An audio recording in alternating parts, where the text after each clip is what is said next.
രക്ഷയില്ലടാ, 5 പൈസ എടുക്കാനില്ല കയ്യിൽ. അത് കഴിഞ്ഞ മാസമായിരുന്നു ചോദിച്ചെങ്കിൽ പിന്നെ എന്തെങ്കിലും ഞാൻ അഡ്ജസ്റ്റ് ചെയ്തേനെ. കഴിഞ്ഞ ഒറ്റ മാസം കൊണ്ട് എൻ്റെ ഇൻട്രസ്റ്റ് റേറ്റ് കൂടിപ്പോ. ബാങ്ക് ലോൺ, വീടിന്റെ ലോണില്ലേ, അതിന് ഇൻട്രസ്റ്റ് റേറ്റ് കൂടിപ്പോയത് $1000 ഒറ്റയടിക്ക് കൂടി. അപ്പൊ അതെങ്ങനെ അടയ്ക്കുന്ന ഞാനിങ്ങനെ ആലോചിച്ചോണ്ടിരിക്കുന്നു. ഒരു രക്ഷയില്ല. നീ വേറെ എന്തെങ്കിലും വഴി നോക്ക് കേട്ടോ. എന്നാ ശരി. നമ്മുടെ ജോണിയാണ് ഒരു 50,000 രൂപ കൊടുക്കാൻ. നീ അവരോട് ഇങ്ങനെ പറയാൻ പോയെ? എന്ത് അല്ല, കഴിഞ്ഞ മാസമാണെങ്കിൽ എടുക്കാന്നൊക്കെ. ഇല്ലെങ്കിൽ ഇല്ലെന്ന് പറഞ്ഞാൽ പറയാം. ഇവിടെ ഓസ്ട്രേലിയയിലെ കാര്യം നിനക്കറിയാലോ, നീ ഇങ്ങനെ പറയരുത്. അപ്പൊ അവനെങ്ങനെ വിചാരിക്കുമെന്ന് ആലോചിച്ച് നോക്കി. എന്നാന്നറിയോ, ഞാൻ കാര്യമായിട്ട് പറഞ്ഞതാ. ഒറ്റ മാസം കൊണ്ട് എൻ്റെ ഈ വീടിന്റെ അടവ് കൂടിപ്പോയത്, ഇൻട്രസ്റ്റ് റേറ്റ് കൂടിയതുകൊണ്ട് മാത്രം കൂടിയത് $1000.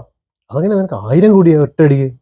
അതെങ്ങനെയാന്ന് വെച്ച് കഴിഞ്ഞാല്, ഈ പറയുന്ന പോലെ ഞാൻ ഫിക്സഡ് ടൈമിലായിരുന്നു. ഒരു 2 ഇയേഴ്സിന് ഫിക്സഡ് ഇട്ടേക്കുമായിരുന്നു. ഞാൻ വീട് പണി തുടങ്ങിയപ്പം ഫിക്സഡ് ഇട്ടാ.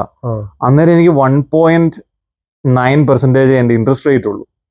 അപ്പൊ അതിന്റെ ഒരു പ്രീമിയം ആയിരുന്നു അടച്ചുകൊണ്ടിരുന്നത് ഇൻട്രസ്റ്റ് റേറ്റിൽ. പക്ഷെ ഇവര് വീട് പണിയൊക്കെ ഇങ്ങനെ കുറച്ച് നീണ്ടുപോയപ്പോ എനിക്ക് ആ ഒരു ഫിക്സഡ് ടൈം അവർ എക്സ്റ്റെൻഡ് ചെയ്തു തന്നു, ആ സെയിം ഇൻട്രസ്റ്റ് റേറ്റിൽ. പക്ഷെ കഴിഞ്ഞ മാസം ആ ഫിക്സഡ് ടൈം അവർ കഴിഞ്ഞു. എന്നിട്ട് നോർമൽ ഇൻട്രസ്റ്റ് റേറ്റിലേക്ക് പോയി. ഇപ്പൊ എനിക്ക് 6.4 വെച്ചിട്ടാണ്. 1.9 ഇൻട്രസ്റ്റ് റേറ്റ് ഇപ്പൊ 6.4 അപ്പൊ നേരെ ഒറ്റയടിക്ക് $1000 എക്സ്ട്രാ വന്നു. അതായത് ഒന്ന് ആലോചിച്ച് നോക്കി, $1000 അത് പോകുന്നത് ഇൻട്രസ്റ്റിലേക്ക് മാത്രമാണ്, മുതലിലേക്ക് ഒന്നുമില്ല. ഇൻട്രസ്റ്റ് റേറ്റ് കൂടിയത് കൊണ്ട് മാത്രം. ഞാൻ ആലോചിച്ച് നോക്കി, എനിക്കിപ്പോ ഏകദേശം ഒരു 5 ലക്ഷത്തിന്റെ ലോണേ ഉള്ളൂ. 5 ലക്ഷത്തിൽ താഴെ ഉള്ളൂ ലോൺ. ഇപ്പൊ ഈ 1 മില്യനൊക്കെ ലോൺ എടുത്ത് വെച്ചേക്കുന്നവർക്ക് എത്ര കൂടിയിട്ടുണ്ടാവും ഏകദേശം, അല്ലേ? 2 പേര് പണിയെടുത്താലും ഇത് അടക്കാൻ പറ്റാത്ത അവസ്ഥയുണ്ട്. 2000 അടുത്തൊക്കെ ഇൻട്രസ്റ്റ് റേറ്റ് കൂടിയത് കൊണ്ട് മാത്രം ഡിഫറൻസ് വരാന്ന് വെച്ച് കഴിഞ്ഞാൽ എന്തോ. റിസർവ് ബാങ്ക് എല്ലാ മാസവും ഇവര് ഇരുന്ന് അവലോകനം നടത്തിയിട്ട് ഇവര് ഇൻഫ്ലേഷൻ കാരണം ഇവരിങ്ങനെ ഓരോ മാസം കൂട്ടി വന്നു. ഭാഗ്യത്തിന് ഈ മാസം എന്തായാലും കൂട്ടിയിട്ടില്ല. ഈ മാസം ഹോൾഡ് ചെയ്ത് വെച്ചേക്കുക.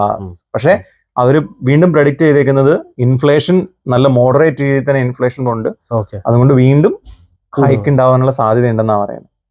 തോന്നുന്നത് 12 വർഷത്തില് ഏറ്റവും കൂടിയ ഇൻട്രസ്റ്റ് റേറ്റ് ആണ് ഇപ്പൊ നിലവിലുള്ളത്.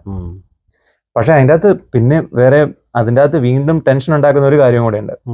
ഞാൻ ഈ നമ്മുടെ ക്ലയൻസിന്റെ അടുത്തൊക്കെ സംസാരിക്കുമ്പോഴേ അവര് പറയുന്നത് 18% വരെ അവർ ഇൻട്രസ്റ്റ് റേറ്റ് അടച്ചിട്ടുണ്ടെന്ന്. മോർഗേജ്, ഹോം ലോൺസിന് 18% വരെ ഇവിടെ ലോൺ ഉണ്ടായിരുന്നു.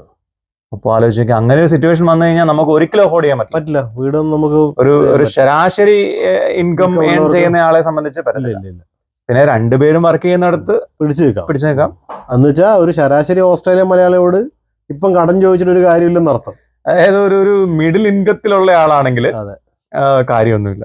അല്ലെങ്കിൽ നല്ല ഹൈ സാലറിയിൽ 2 പേരും ഒക്കെ വർക്ക് ചെയ്തുകൊണ്ടിരിക്കുന്നവരാണെങ്കിൽ അവരെ സംബന്ധിച്ച് ബെനഫിഷ്യൽ ആയിരിക്കും.